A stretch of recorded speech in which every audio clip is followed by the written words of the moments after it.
toast. A typical morning in the Bulgarian household. Go sit down. Mom Rebecca You ready? gets her kids situated for the day. And when Mom finally does get a chance to breathe, Love you. See you later. I'll make some cards.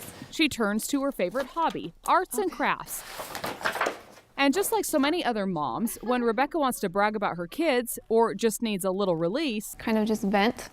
she turns to her family's internet blog. Decided, I'm just going to share my ideas, do some how-tos and tutorials, and just share it with whoever would be interested in reading it. Mommy? You don't need to tell Natasha Ma about the demands of parenting. You can't see it here. She couldn't even get through our 5-minute interview without several interruptions. Finally, to get her boys to settle, Natasha turns to her favorite hobby, Ruskin forgot to wash his hands after lunch. reading. Snap. Snap.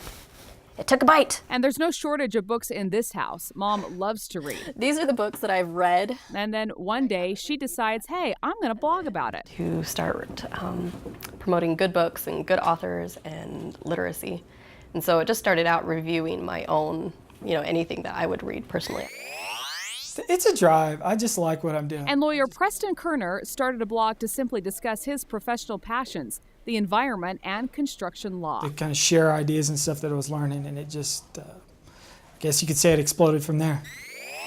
So what do these three have in common? Their blogs are all making money. We've had months as good as 2,500, Rebecca, Natasha, and Preston sometimes down to 500. But are all getting paid for their passions. About $250 a month. It can range from like $30 to $50. It's nothing to live off of. Admittedly, not all the money in the world. I would love to make $1 zillion doing this. But when you consider they started blogging with no aspiration of getting paid, it's not bad. I don't feel like it's just a fluke that I'm being paid for what I do. It is hard work.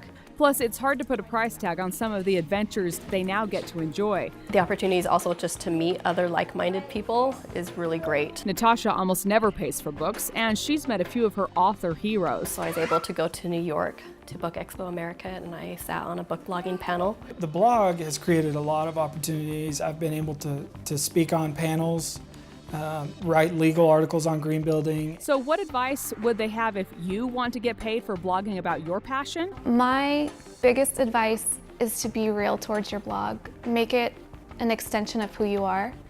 If you're trying to be something that you're not, it's not going to come natural. Do it for yourself. When you begin to start doing it for somebody else, then it doesn't become fun anymore. Debbie Worthen, 2 News.